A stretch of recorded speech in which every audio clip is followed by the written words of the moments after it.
Selamat pagi anak-anak. Pagi, Bu. Tetap semangat kan? Iya, Bu. Untuk hari ini, kamu masuk pelajaran apa yuk? Kimia, Bu. Suka nggak dengan pelajaran kimia? Suka banget, Bu. Ini adalah bagian dari ilmu pengetahuan alam, ya. Di kurikulum merdeka ini, ya kan? Karena kamu sudah kelas 12, jadi karena ada perubahan di kurikulum, ya, dengan Menteri Pendidikan yang baru, maka kurikulum merdeka ini namanya adalah kurikulum merdeka dengan pendekatan pembelajaran mendalam, atau yang dikatakan adalah deep, ya. Oke, ya harus semakin semangat ya. Jadi sebelum kita mulai pelajaran kita, ya, kita harus mengucapkan syukur kepada Tuhan Yang Maha Esa karena kita masih diberi kesehatan, sehingga kamu bisa datang ke kelas ini masih dalam keadaan sehat. Maka kita mulai dengan berdoa. Baik, Marcel, silakan berdoa. Ya, dari sini. Ya. Kita berdoa dulu ya. Sekarang nanti kita, mari kita bersama dalam doa. Jangan Bapa yang bertata di dalam kerajaan surga, puji dan syukur kami panjatkan kepada Bapa, di mana di pagi hari ini kami dapat berkumpul di ruangan kelas kami ini dengan sehat walafiat ya Bapak. Ya Bapak, kami sebentar lagi kami akan memulai aktivitas pembelajaran kami, berikanlah kami hikmah dan juga otak agar kami dapat menerima pelajaran yang diberikan oleh guru kami Bapak. Ya Bapak, Ibu guru kami berikan juga beliau ketabahan agar beliau dapat sabar dan tabah dalam mendidik kami ya Bapak. Ya Bapak, orang tua kami yang kami tinggalkan di rumah, berikan juga mereka kesehatan dan juga rezeki daripada ya Bapak. Kami tahu kami orang yang berdosa, maka ampun karena itu agar berkamu tidak terhalang bagi kami ya Bapak. Inilah doa permenanku melalui perantara Yesus Kristus juru selamat kami hidup. Amin. Terima kasih Marcel. Ya, selalu ya di dalam kehidupanmu jangan lupa kita mengucapkan syukur. Sebelum masuk lagi kita pelajaran, baik ibu akan absen. Ya, mana ketua kelas? Ya, adakah yang absen hari ini? Tidak ada Ibu. Oh bagus, jadi tidak ada yang absen hari ini ya. Semua hadir ya. Ya, baik, terima kasih. Oke, ya masih ingat nggak pelajaran kita yang kemarin? Kemarin kan sudah ibu ingatkan ya. Hari ini kita akan masukin materi, tapi materi ini ada lanjutan dari materi sebelumnya, kan gitu kan? Sebelumnya kita masukin apa? Sifat koligatif larutan non elektronik, ya kan? Sebelum kita masuki materi hari ini, yaitu mengenai sifat koligatif larutan elektrolit, ibu mau mengingat dulu. Coba ibu mau bertanya sama kamu, ya. Jadi ya, kita mulai. Nah, sebelum kita masuk ke larutan elektrolit, kan gitu, ya kan? Larutan itu kan terbagi dua, ada elektrolit dan non elektrolit. Nah, sekarang coba ibu tanya di sini, masih ingatkah Anda apa itu larutan? Ya, siapa yang mau coba jawab? Apa itu larutan? Larutan adalah, ya silakan. Ya, larutan adalah merupakan zat apa? Zat cair. Ayo, zat apa Marcel? Yang paduan antara zat terlarut dan zat larut. Ya, larutan adalah merupakan campuran homogen atau heterogen, gitu kan, antara zat terlarut dengan zat larut. Jadi kita kalau membuat larutan elektrolit dengan non elektrolit tadi kan, apa perbedaan larutan elektrolit dengan non elektrolit? Ayo, siapa yang mau coba jawab? Apa itu larutan elektrolit? Larutan yang dapat, ya silakan aja. Jadi larutan non elektronik itu adalah larutan yang tidak dapat menghantarkan arus listrik, dan larutan elektrolit adalah larutan yang dapat mengantarkan arus listrik. Iya, terima kasih Aldo. Ya, larutan elektrolit adalah merupakan larutan yang dapat menghantarkan arus listrik. Sedangkan larutan non elektrolit adalah larutan yang tidak dapat menghantar. Ya, baik. Tadi sudah kita tahu perbedaan antara larutan elektrolit dan lihat lagi ke depan. Lalu bagaimana pengetahuanmu?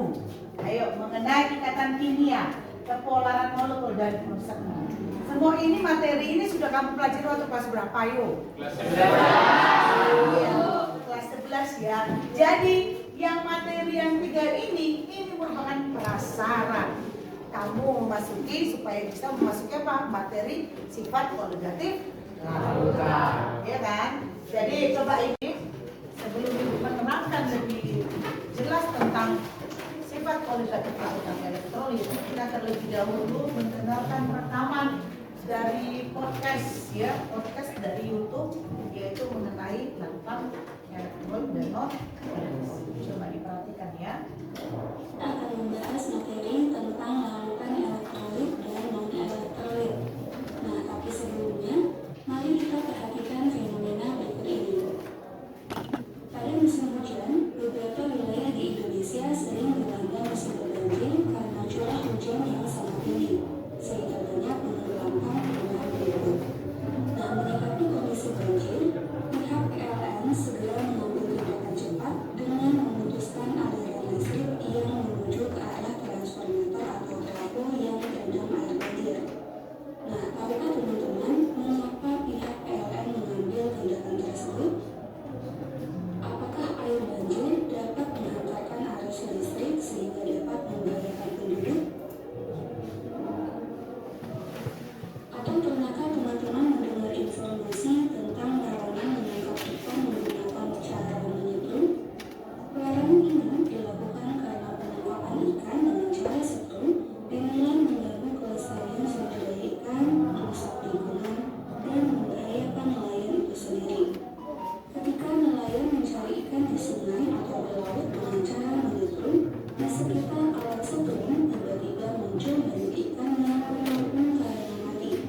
Nah, pertanyaannya, mengapa ikan-ikan di sekitar alat penyetrum bisa mati? Apakah air sungai dan air laut dapat menghantarkan arus listrik sehingga menyebabkan ikan-ikan mati dan membahayakan keselamatan nelayan? Nah, dengan mempelajari materi larutan elektrolit dan non-elektrolit, teman-teman akan memahami dua fenomena tersebut dan mampu memberikan jawaban untuk pertanyaan-pertanyaan tadi. Nah, karena pembahasan kita berhubungan dengan larutan, mari kita review dahulu tentang konsep larutan. Larutan didefinisikan sebagai campuran dua atau lebih zat yang membentuk satu macam fasa homogen, di mana setiap zatnya menyebar secara merata di seluruh campuran. Contohnya adalah larutan gula yang dibuat dengan mencampurkan air dan gula, larutan garam dari campuran air dan garam, dan larutan sirup yang dibuat dengan mencampurkan air dan sirup. Nah, Tanya dulu yang satu di antara 3 materi tersebut mengenai konsep mol. Ayo, sebelum kita masuki ke sifat koligatif larutan elektrolit. Ya, apa rumusnya dari mol? Siapa yang bisa? Ayo, mol apa? Ya, siapa? Mol adalah rumusnya. Silakan angkat tangan. Ayo. Iya, silakan. Iya, Marcel. M sama dengan N dikali M. Iya.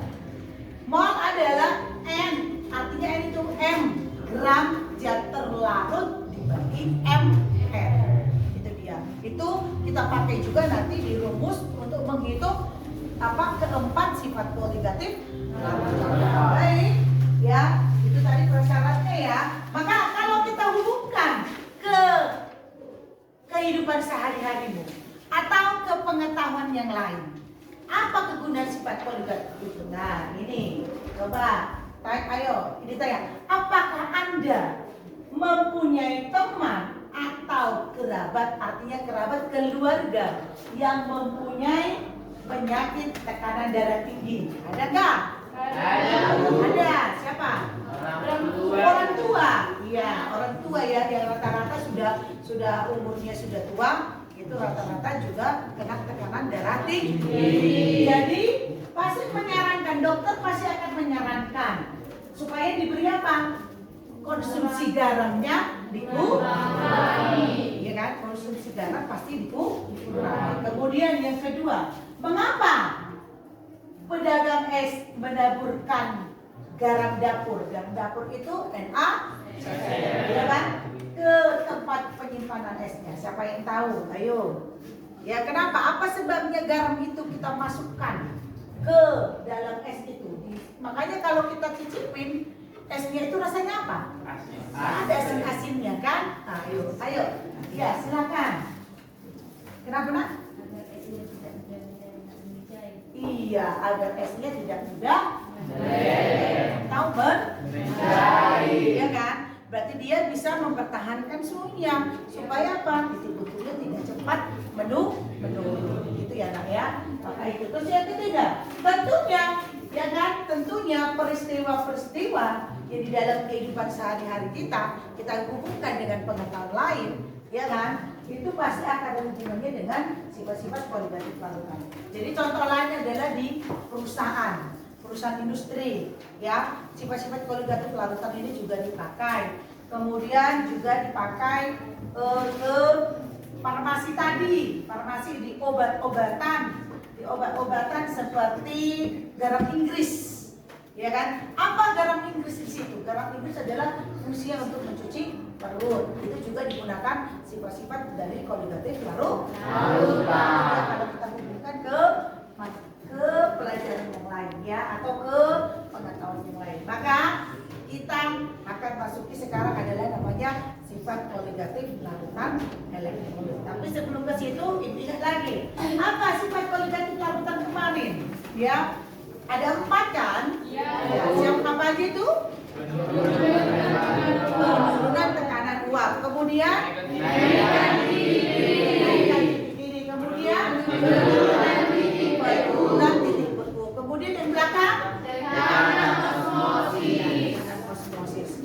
Sebelumnya sudah kita pelajari yang keempat sifat kualitatif larutan untuk non-elektrolit. Nah, sekarang kita pelajari sifat kualitatif larutan untuk yang elektrolit. Ya, ini ya. Oke. Jadi sebelum kita ke elektrolit, sebelumnya juga kan kamu sudah pelajari itu konsentrasi kan? Ya, konsentrasi. Ya. Konsentrasi kemarin itu ada berapa? Yang kita pelajari ada 3. Apa saja, Nak? Polaritas. Kemudian polaritas. Kemudian itu yang 3. Konsentrasi, satuan konsentrasi itu digunakan untuk penghitungan sifat-sifat kualitatif baik non-elektrolit maupun elektrolit. Nah, karena kamu tadi sudah bisa membedakan antara elektrolit dengan non-elektrolit, diulangi lagi.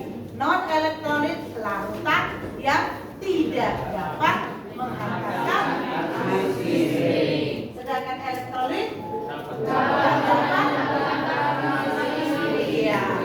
menghantarkan arus listrik. Ya, silakan lihat ke depan. Apa itu sifat kualitatif larutan elektrolit? Yaitu berdasarkan penyelidikan ilmiah bahwa larutan elektrolit memiliki sifat kualitatif yang tidak sama dengan sifat kualitatif larutan non-elektrolit. Apa penyebabnya? Itu tadi, ya kan? Tidak dapat menghantarkan arus listrik, dapat menghantarkan arus listrik. Kalau dia dapat menghantarkan arus listrik, berarti ada ion positif dengan negatif, ya kan? Kalau dia tidak dapat menghantarkan arus listrik, berarti tidak ada ion yang keluar. Nah, makanya itu penyebabnya. Berdasarkan apa? Jumlah mol ion-ion dalam larutan meningkat sesuai derajat ionisasinya. Berarti tergantung apa? Ion-ion yang keluar. Maka kalau dia larutan elektrolit, karena dia dapat menghantarkan arus listrik, berarti ada ion yang keluar. Maka harus diketahui dulu derajat ionisasinya. Berbeda kalau dia memakai larutan non-elektrolit. Karena tidak dapat menghantarkan arus listrik, maka ion-ionnya tidak keluar dan tidak ada, ya kan, tidak ada, maka tidak ada dihitung derajat ionisasi. Jadi bagaimana? Nah seperti ini dia. Contohnya elektrolit biner. Ya di sini ionnya. Nah di sini ionnya kan. NaCl terionisasi menjadi Na positif dengan Cl negatif. Ya kan? Berapa jumlah ion? Kenapa ini 2? Di mana kamu lihat jumlah ion? Jangan kamu lihat positif dan negatifnya. Ya kan? Positif dan negatifnya. Berarti kalau positif dan negatif berarti nanti 0. Enggak. Ya, hilangkan dulu kata ion muatannya. Ya kan? Jumlah ionnya. Na itu ada berapa?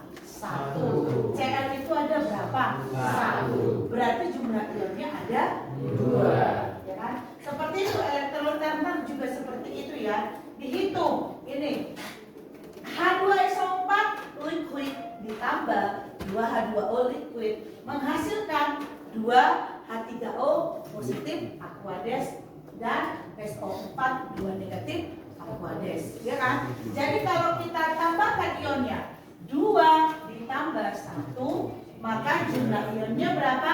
3. Begitu juga dengan elektrolit kuartener, ya. K3 dicontohkan, K3PO4 solid menghasilkan 3K positif Aquades ditambah PO4 3 negatif Aquades. Maka kita tambahkan berapa jumlah ion K positif di situ?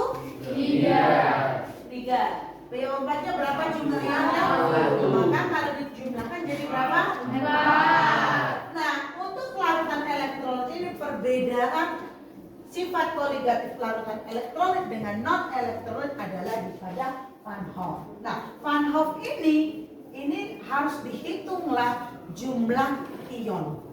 Ya, jumlah ion senyawa pada larutan elektrolit. Ya. Kemudian, nah, kita buat di sini lihat hubungan sifat koligatif larutan elektrolit dan konsentrasi larutan dirumuskan oleh Van Hoff, gitu ya. Ini rumusnya. I sama dengan 1 tambah N kurang 1 dikali alfa. Ya kan? Nah, N di sini tadi sudah kita cari. N itu tadi apa tadi? Apa tadi N? Jumlah ion. Jumlah ion dari senyawa yang dicari. Ya, jumlah ion. Nah, alfa ini apa alfa tadi? Yang Ibu derajat derajat ionisasinya, ya. Itu dia. Jadi harus dicari dulu faktor Van Hoff, ya. Kemudian kita carilah keempat sifat koligatif larutan elektrolit. Ada 4 tadi kan? Apa tadi 4-nya? Penurunan tekanan uap, kemudian kenaikan titik-titik, kemudian penurunan titik beku, kemudian osmosis. Jadi kalau di non elektrolit tidak ada faktor Van Hoff. Kalau di elektrolit harus ada faktor Van Hoff karena tadi dia dapat menghantarkan arus listrik sehingga di dalam larutannya ion-ionnya akan keluar, ya kan? Ion-ionnya akan mengelilingi sehingga jadi di rumusnya kalau dia pakai kenaikan titik-titik delta TB sama dengan M dikali KB dikali I, molaritas dikali tetapan kenaikan titik-titik dikali I. Jadi setiap rumus itu ditambahi faktor Van Hoff, ya. Setiap rumus itu ditambahi dengan faktor Van Hoff, ya. Jadi delta TF juga seperti itu, M dikali KF kali I, kemudian delta P, ya. Jadi XB kali P0 dikali I. XB itu artinya apa? X zat pelarut, ya. Kemudian P M kali R kali T kali I. Jadi perbedaan elektrolit dengan non elektrolit pada apa tadi bilang? Faktor Van Hoff. Ya, jadi harus dihitung apa? Jumlah ion. Ya, nah ya. Ini contohnya. Coba, contohnya berapakah titik-titik larutan yang dibuat dengan melarutkan 5,58 NaCl dalam 1 kg air, ya kan? Jadi dimasukkan M kali KB kali I. I. Nah, I kita cari NaCl. NaCl tadi apa tuh NaCl? Iya, apa itu NaCl? Na positif ditambah Cl negatif. Iya kan? Di NaCl Na positif ditambah Cl negatif. Jadi kalau ditambahkan jumlah ini jadi berapa? Na positif berapa? 1. Cl berapa? 1. 1 tambah 1 jadi berapa? 2. Kan sini N-nya adalah 2. Cari alfanya 1. Karena NaCl adalah tergolong elektrolit 2. Maka dicari N-nya. N-nya ini jadi 2. Bagaimana? Kenapa N-nya jadi 2? Ya, kenapa N-nya jadi 2? Ayo, kenapa N-nya jadi 2? Coba. Kenapa? Jumlahnya berapa tadi? 2. Jadi kalau kita buat, kita cari, ya kan? N tadi apa rumusnya? N sama dengan 1 ditambah N kurang 1 kali 4. Iya kan? N di sini, ya kan? N di sini, ya. N di sini, ini I ya, ini I. N di sini adalah apa tadi? NaCl. N dari NaCl. Berarti 1 ditambah 1. Berapa dia? 2. Masukkan. 1 ditambah 2 kurang 1. Alfanya. Karena NaCl adalah elektrolit kuat, alfanya ini 1. Kan ini dikali 1. Maka jadi 1 ditambah 1 jadi berapa? 2. Maka I-nya 2. Inilah dia. Ini dia, ya, I-nya 2. Dimasukkanlah, masanya tadi diketahui berapa? 5,8 ya, per 58,5 dikali 1000 per dalam 1 kilogram air, berarti 1000 gram. Baru kali 0,52 sehingga didapat berapa? 0,104 derajat Celcius. Maka suhunya jadi berapa? 100,104 derajat Celcius. Ya, sudah mengerti? Ya. Oke. Kemudian ini sebanyak 1 gram NaCl2, ya kan?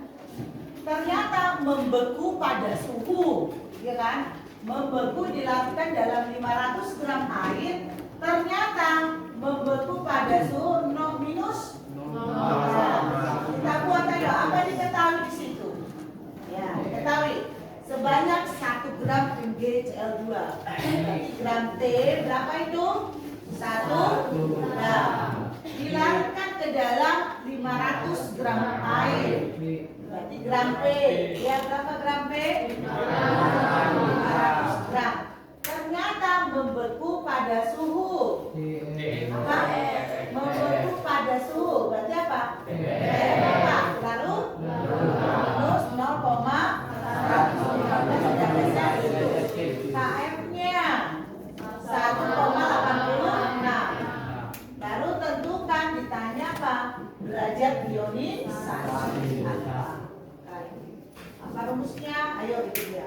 Delta TF sama dengan TF air kurang TF tanah. Didapatlah delta TF-nya 0,115. Ya kan?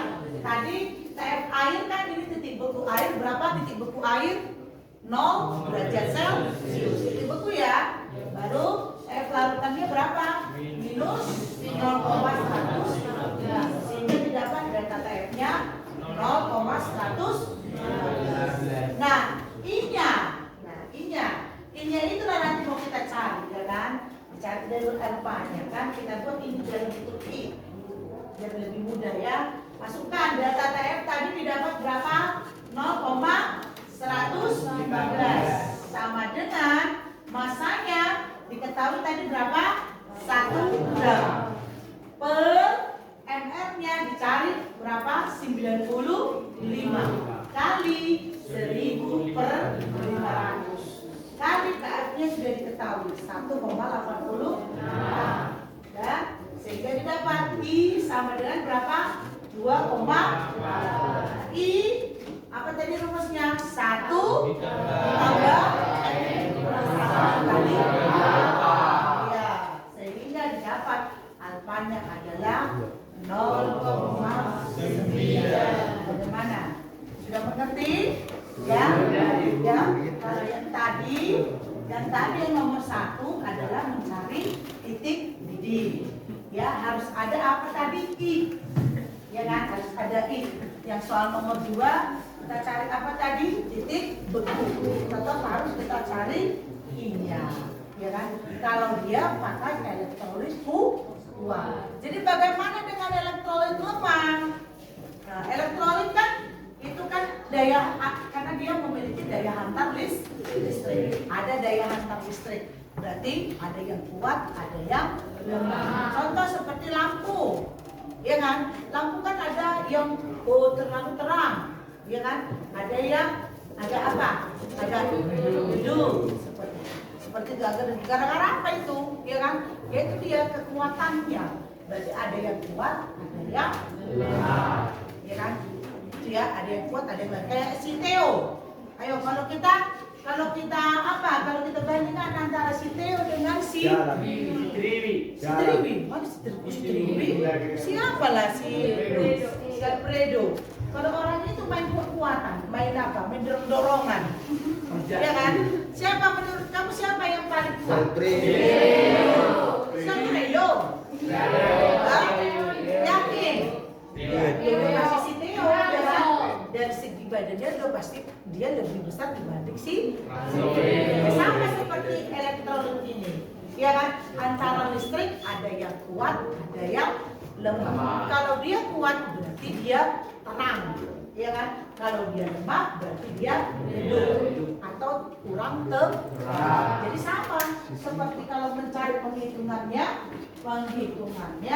maka kalau penghitungannya udah pasti ada hubungannya dengan I tadi kan?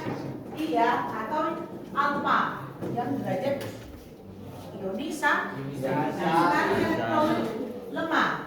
Elektrolit lemah yang tidak terionisasi dengan sempurna. Nilainya dapat ditinjau dari derajat ionisasinya. Maka jika di dalam larutan terdapat N2 maka alfa merupakan derajat ionisasi dan akan terjadi kesetimbangan. Sama tadi orang yang besar dengan orang yang kecil, ya kan kekuatannya itu pasti berbeda. Ya kan? Jadi kalau dia dihubungkan ke larutan, ya kan berarti apa? Ion-ionnya banyak keluar.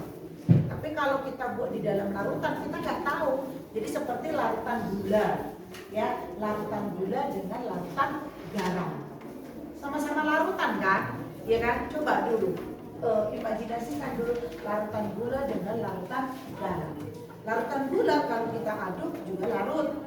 Larutan garam juga kita aduk juga larut. Tetapi kalau kita uji dengan alat percobaan, ya kan, dengan alat percobaan kita buat dengan nyala terang pakai lampu, maka mana yang nyala terang? Yang di larutan gula atau larutan garam?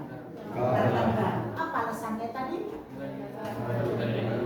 Karena merupakan larutan apa tadi aduk? Larutan garam atau NaCl itu merupakan larutan elektrolit sehingga dia cepat dapat menghantarkan arus listrik dibandingkan larutan gula. Jadi kalau kesetrum dirimu, nah kalau kesetrum, tahu kesetrum listrik? Nah, kalau kesetrum listrik, mana? Contohnya ada di situ ada gula dan ada garam. Ada gula dan ada garam. Yang mana mau kamu duluan kamu lemparkan ke mana? Gula atau garam? Ayo. Main dulu, main. Ayo. Mana? Contohnya kesetrum tangan ibu, gitu ya kan? Udah kan? Jadi di situ di sekitar situ ada hanya apa? Gula dan garam. Gak usah dulu bikin airnya, ya nak ya. Hanya gula dan garam. Mana duluan yang kamu buat? Gula atau garam? Gula. Supaya mengantarkan arus sehingga apa listriknya bisa Pak. Kalau kamu pegar makin apa Ibu? Iya kan? Makanya tadi larutan itu bisa digunakan ya dalam kehidupan sehari-hari, dalam penggunaan sifat-sifat kolugatif larutan. Jadi kalau di radiator mobil, ya kan, radiator mobil pakai apa itu? Air keras, ya kan? Radiator mobil air keras. Nah, air keras tersebut apa? Aki ya? Aki dibilang kan? Ada nggak hantaran listriknya di dalam? Ya pasti ada kan? Kalau nggak ada hantaran listrik, bisakah hidup itu mobil? Tidak. Seperti itulah ya, karena dia mengandung apa? H2SO4. Tadi ada H2SO4 kan? Jumlah ionnya berapa? 2 tambah 1, jadi berapa? 3. Makanya air radiator mobil itu juga penggunaan dari sifat kolugatif larutan, apalagi larutan elektrik. Makanya ada yang lemah, ada yang kuat. Jadi berdasarkan harga alfa. Apa tadi alfa? Alfa tadi apa? Cari. Derajat ionisasi ya. Ini dia. Dia apa di faktor Van seperti ini. Ya, jadi alfa itu didapatkan jadi apa? I kurang 1 per Z kurang 1. Ya. Jadi Z adalah jumlah ion hasil ionisasi 1 molekul elektrolit. Ya. Nah, ini kalau untuk elektrolit kuat udah jelas-jelas. Ya kan? Ya, kalau NaCl itu udah pasti 2. Karena dia kuat, dia kan kuat. Nah, 1 mol Na ditambah 1 mol Cl dan itu tadi 1 mol Cl2 positif tambah 2 mol Cl2 negatif. Makanya kalau CaCl2 itu Zn-nya N, kita buat simbolnya N itu adalah 3 atau jumlah ionnya ya, atau jumlah ion. Maka dapat disimpulkan, maka Pak, nilai I untuk elektrolit kuat yang terionisasi sempurna identik dengan jumlah ion positif dan ion negatif yang terionisasi. Ya, itu dia ya. Udah bosan nggak? Sudah. Kita tes dulu otak kita ya. Kita mau breathing sebentar ya. Iya. Silakan berdiri.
adalah zat yang digunakan sebagai media untuk melarutkan zat lain yang umumnya berjumlah lebih banyak dibandingkan zat lain dalam larutannya.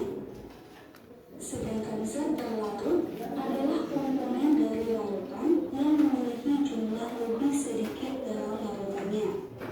Berikutnya, selain melihat dari jumlahnya, pelarut dan zat terlarut dapat dibedakan dari struktur zatnya setelah bercampur, di mana untuk pelarut, struktur zatnya tidak berubah, sedangkan untuk zat terlarut, struktur zatnya dapat berubah setelah membentuk larutan.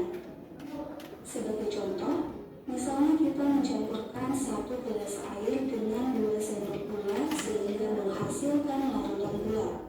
Nah, karena jumlah airnya lebih banyak daripada jumlah gula dan strukturnya tidak berubah, yaitu tetap cair, maka air kita sebut sebagai pelarut. Sedangkan gula yang jumlahnya lebih sedikit kita sebut sebagai zat terlarut. Kemudian jika kita amati, gula yang semula berbentuk kristal mengalami perubahan struktur menjadi molekuler, sehingga setelah bercampur dengan air membentuk larutan homogen. Membedakan lain mana air dan mana gulanya. Nah, berdasarkan kemampuannya dalam mengantarkan arus listrik, larutan dibagi menjadi larutan elektrolit dan non-elektrolit. Larutan elektrolit adalah larutan yang dapat menghantarkan arus listrik, sedangkan larutan non-elektrolit adalah larutan yang tidak dapat menghantarkan arus listrik. Kemudian berdasarkan kuat lemahnya daya hantar listrik, larutan elektrolit dapat dikelompokkan menjadi 2, yaitu larutan elektrolit kuat dan larutan elektrolit lemah. Pertanyaannya, mengapa larutan elektrolit dapat menghantarkan arus listrik, sedangkan larutan non-elektrolit tidak? Penjelasan tentang pertanyaan tersebut pertama kali dikemukakan oleh Arrhenius dari Swedia saat presentasi disertasi pradinya pada tahun 1884. Nah, menurut Arrhenius, larutan elektrolit dapat menghantarkan arus listrik karena zat elektrolit dalam larutannya terkurai menjadi ion-ion bermuatan listrik dan ion-ion tersebut selalu bergerak bebas. Nah, dalam hal ini, zat elektrolit kuat terkurai sempurna sehingga menghasilkan lebih banyak ion, sedangkan zat elektrolit lemah terkurai sebagian sehingga jumlah ionnya lebih sedikit. Adapun untuk larutan non-elektrolit tidak menghantarkan arus listrik karena zat non-elektrolit dalam larutannya tidak terkurai menjadi ion-ion, melainkan tetap dalam bentuk molekul yang tidak bermuatan listrik. Nah, kemampuan suatu zat untuk berion dalam larutannya dinyatakan dengan derajat ionisasi dan dilambangkan dengan alfa. Untuk zat elektrolit kuat, derajat ionisasinya adalah 1. Untuk elektrolit lemah, derajat ionisasinya kurang dari 1, tetapi lebih dari 0. Dan untuk zat non-elektrolit, derajat ionisasinya adalah 0. Selanjutnya, mari kita perhatikan ilustrasi gambar perbedaan larutan garam NaCl, larutan cuka atau CH3COOH, dan larutan gula atau C6H12O6 berikut ini. Garam NaCl merupakan zat elektrolit kuat sehingga dalam larutannya akan berion sempurna dengan reaksi NaCl berion menghasilkan Na+ ditambah Cl-. Sebagai ilustrasi, jika kita memasukkan 5 partikel NaCl ke dalam air, maka seluruhnya akan berion menghasilkan 5 ion Na+ dan 5 ion Cl-, sehingga di dalam larutannya terdapat 10 ion yang dapat bergerak bebas dan menghantarkan arus listrik. Kemudian untuk larutan cuka atau CH3COOH merupakan contoh larutan elektrolit lemah yang terionisasi sebagian dalam larutannya dengan reaksi CH3COOH berion menghasilkan zat elektrolit lemah ini reaksinya adalah reaksi dua arah, di mana CH3CO dan H+ yang dihasilkan dapat membentuk CH3COOH kembali, sehingga tanda panah yang digunakan adalah tanda panah dua arah seperti ini. Sebagai ilustrasi, misalnya CH3COOH memiliki derajat ionisasi 0,6 yang berarti 60%-nya terion dalam larutan, maka jika kita memasukkan 5 partikel CH3COOH ke dalam air, yang terurai hanya 60%-nya saja, yaitu 3 partikel, yang kemudian menghasilkan 3 ion CH3COO- dan 3 ion H+, sehingga di dalam larutannya terdapat 6 ion yang dapat bergerak bebas dan menghantarkan arus listrik. Untuk 2 partikel CH3COOH yang tidak terion akan tetap berbentuk molekul CH3COOH. Adapun untuk gula merupakan contoh zat non-elektrolit yang tidak terion dalam larutannya, sehingga jika kita memasukkan 5 partikel gula ke dalam air, maka di dalamnya hanya akan ada 5 partikel gula tersebut. Tidak ada ion yang dihasilkan. Berikutnya untuk menguji daya hantar listrik ketiga larut. Lihat, coba lihat di podcast ini ya kan, perbedaan antara larutan elektrolit dengan non-elektrolit ya. Jadi larutan garam NaCl di situ, kalau dia NaCl karena dia elektrolit kuat, maka ion-ionnya keluar semua. Na positif, Cl negatif. Karena dibilang 5 partikel NaCl, berarti ada 5 Na positif. Coba hitung, 1, 2, 3, 4, 5, ya kan? Cl negatif juga 5. Jadi keluar semua partikelnya. Maka jadi berapa ionnya? Jumlahnya 10 ion. Kemudian kalau elektrolit lemah, ya kan? Kalau elektrolit lemah itu tadi ada CH3COO, itu karena dia terionnya hanya 60%, maka CH3COO-nya ada berapa di situ? Ayo, CH3COO 1, 2, 3. Maka H positifnya juga 3. Karena dibilang 5 partikel yang diterion cuma 60%. Berarti hanya 3 partikel yang terionisasi. Makanya ada CH3CO negatif, CH3CO negatif ada sebanyak 3. Jadi H positifnya juga 3. Gitu ya. Jadi hanya 3 ion yang terionisasi, ya kan, 3 ion terionisasi kalau dia 5 partikel, gitu ya. Kemudian kalau non elektrolit tidak ada sama sekali ionnya, ya kan. Jadi tidak terionisasi. Beda seperti ini dia. Berarti berbentuk molekul dia. C6H12O6, C6H12O6, 1, 2, 3, 4, 5 partikel C6H12O6. Maka tidak ada ion yang terionisasi. Ya, seperti itu ya. Ya, oke. Baik, sekarang kita memasuki ke kelompok diskusi. Sudah ada kelompok diskusinya kan? Sudah. Ada, Ibu lihat sudah terbentuk kelompok diskusi. Baik, yang mau kita diskusikan hari ini yaitu, ayo, yang pertama silahkan tulis, ayo. Ya, yang pertama, setelah kita rangkum dari penjelasan, ya, penjelasan podcast, penjelasan dari Ibu, ya kan? Namun Ibu kasih tugas ya untuk bekerja kelompok untuk mendiskusikan. Ada 4 yang mau kita diskusikan. Yang pertama adalah sudah ya, pengelompokan tentang larutan. Ya, diskusikan tentang pengelompokan tentang larutan. Bisa pengelompokannya itu bisa berupa peta konsep, atau lebih jelasnya buatlah peta konsep tentang larutan. Itu yang pertama. Yang kedua, buatlah juga peta konsep, yaitu tentang pengelompokan larutan berdasarkan hantaran listriknya.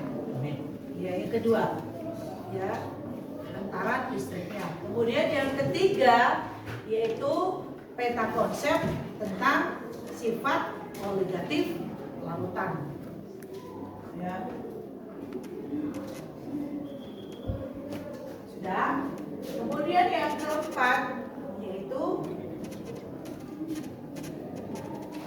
ya, itu soal yaitu tentang penerapan penghitungan mencari tekanan osmotik, ya, tekanan osmotik, ya, dengan penghitungan sifat koligatif larutan. Ya, silakan ditulis.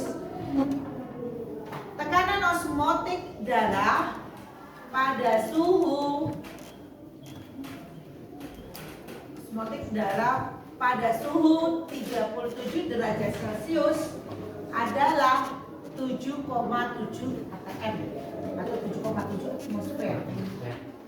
Jika akan membuat 2 liter cairan infus glukosa, makanya diterapkan ke kehidupan sehari-hari ya. Cairan infus glukosa MR-nya ya 180,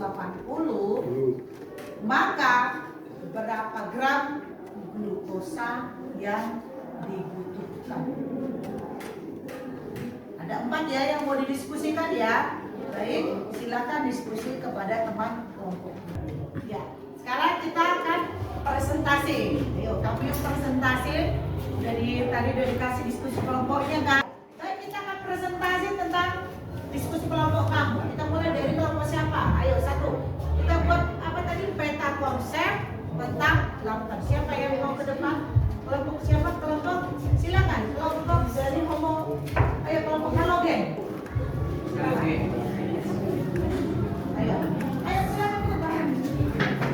Kita akan dengar presentasi dari kelompok halogen tentang apa itu larutan. Peta konsepnya. Ya, silakan agak ke depan. Ya. Kuat suaranya ya. Pengelompokan tentang larutan, yaitu komponen larutan yang pertama yaitu pelarut. Pelarut yaitu zat yang digunakan sebagai media untuk melarutkan zat lain yang umumnya berjumlah lebih banyak dibandingkan zat lain dalam larutan. Yang kedua yaitu struktur zat pelarut tidak berubah. Zat terlarut yaitu komponen dari larutan yang memiliki jumlah lebih sedikit dalam larutannya. Dan yang kedua yaitu struktur zatnya terlarut dan dapat berubah. Iya, ya. Itu dari pengelompokan untuk larutan. Oke, kita beri kelas.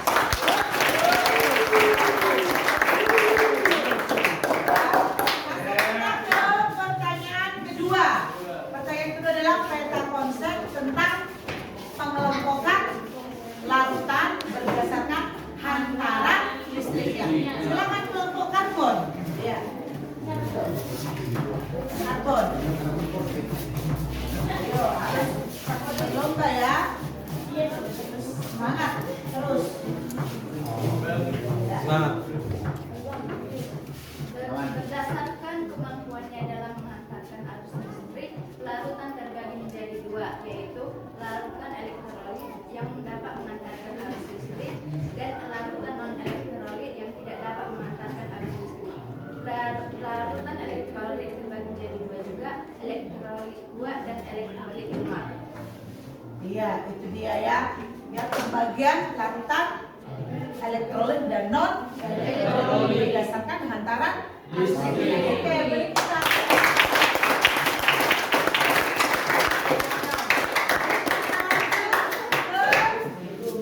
Nomor 3. Apa tadi pertanyaannya? Pengelompokan dari sifat kualitas larutan. Kelompok siapa yang belum bersedia? Oh, magnesium. Silakan ke depan. Ya.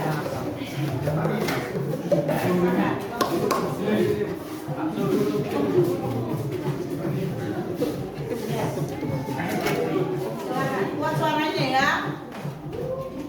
Sifat koligatif adalah sifat-sifat larutan yang hanya bergantung pada jumlah partikel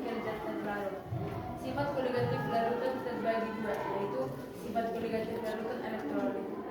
Sifatnya yaitu 1. Penurunan tekanan uap, 2. Kenaikan titik didih, 3. Penurunan titik beku, 4. Tekanan osmosis.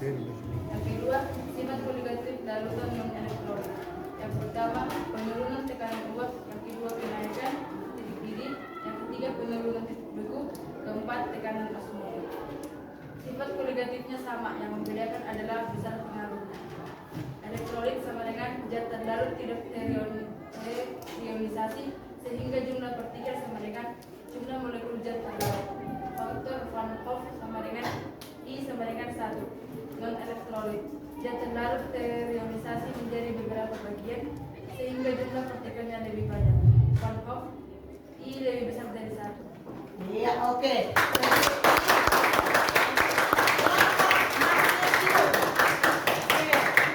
Diskusi yang keempat yaitu menghitung ya. Ya, menghitung apa tadi? Berapa gram glukosa yang dibutuhkan pada cairan infus ya. Penerapan penghitungan sifat koligatif larutan untuk cairan infus. Kelompok siapa yang bersedia? Oh, oke. Ayo silakan cepat. Kelompok dari hidrogen.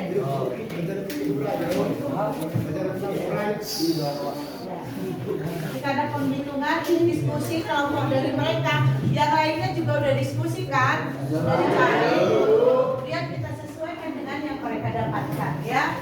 Jadi tadi sudah kita diskusikan tadi kan sudah ada 3 ya, mengelompokkan tentang larutan. Larutan tadi adalah apa?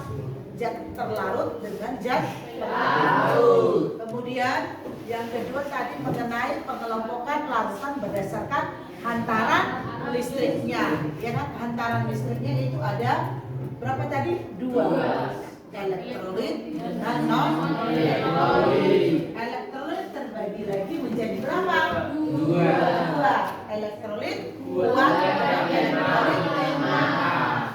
Kemudian sifat koligatif juga ada 2, yaitu sifat koligatif larutan elektrolit dengan non-elektrolit.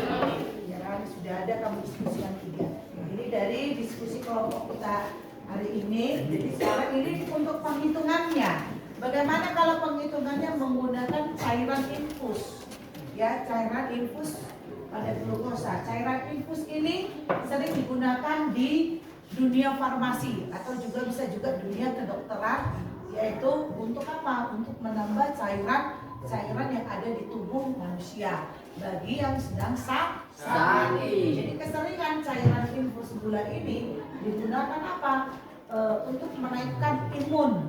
Menaikkan apa lagi cara infus supaya menaikkan apa? Kalori, ya kan? Sehingga apa?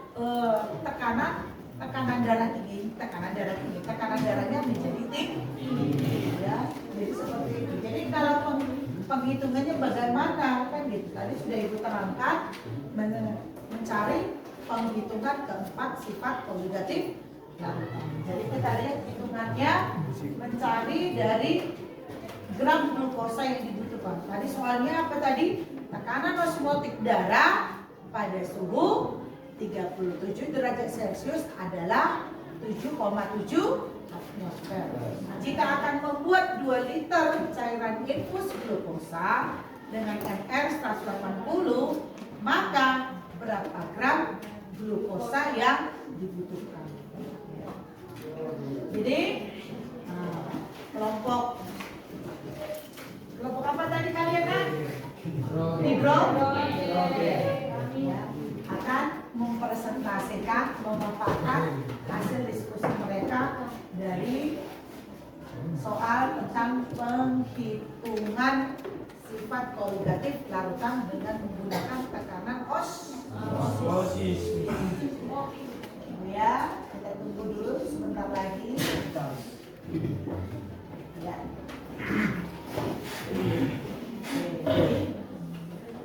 Siapa yang akan menjelaskan? Si Leo juga yang akan menjelaskan.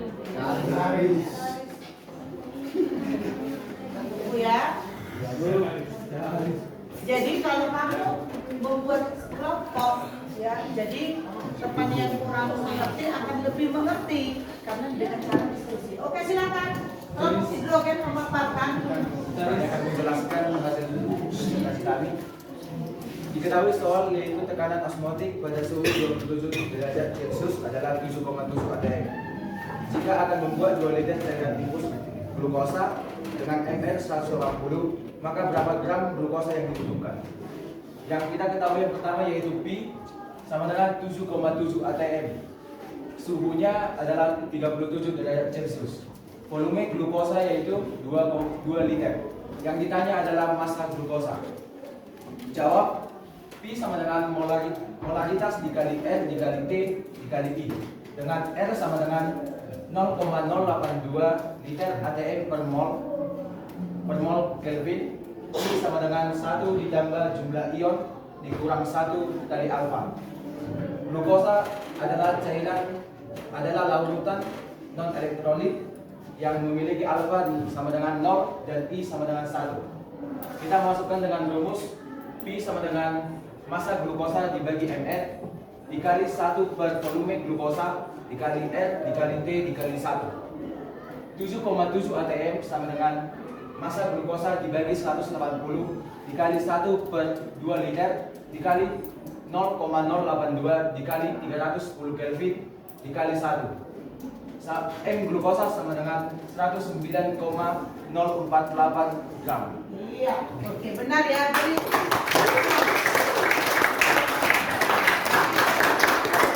benar. Ya. Baik, kita akan akhiri pelajaran kita. Maka itu kasih tugas harian kalian ya untuk hari ini. Silakan dicatat ya untuk mengenai sifat kualitatif larutan elektrolit. Ya. Kita tutup pelajaran hari ini tentang sifat kualitatif larutan elektrolit. Tadi sudah kualitatif larutan elektrolit dengan non elektrolit. Jadi untuk pelajaran hari ini, untuk materi hari ini, maka ada 3 kesimpulan. Yang pertama adalah apa? Larutan terbagi atas campuran homogen antara zat terlarut dan zat larut. Kemudian yang kedua, larutan berdasarkan hantaran listriknya terdiri dari berapa? 2. Apa itu? Dengan elektrolit dapat menghantarkan listrik, sedangkan non elektrolit tidak dapat menghantarkan arus listrik. Kemudian yang ketiga adalah sifat kualitatif larutan ada 2, yaitu sifat kualitatif larutan elektrolit dengan non elektrolit. Perbedaan antara sifat kualitatif larutan adalah berdasarkan faktor Van Hoff atau I. Ya, karena apa? Larutan elektrolit itu dapat mengantarkan arus listrik sehingga dia menghasilkan ion, ya kan? Sedangkan sifat kualitatif larutan non elektrolit, ya kan? Dia non elektrolit tidak dapat mengantarkan arus listrik sehingga tidak ada keluar ion, sehingga tidak ada faktor Van Hoff. Baik, demikianlah materi hari ini. Jadi untuk materi berikutnya kita akan memasuki yaitu tentang koloid dan penerapan sifat-sifat dari koloid. Silakan kamu buka buku paket dan search juga di Google ya ataupun buku-buku yang lain mengenai koloid. Baik, ibu akhiri dengan kata gimana? Apa kita? Untuk kita chemistry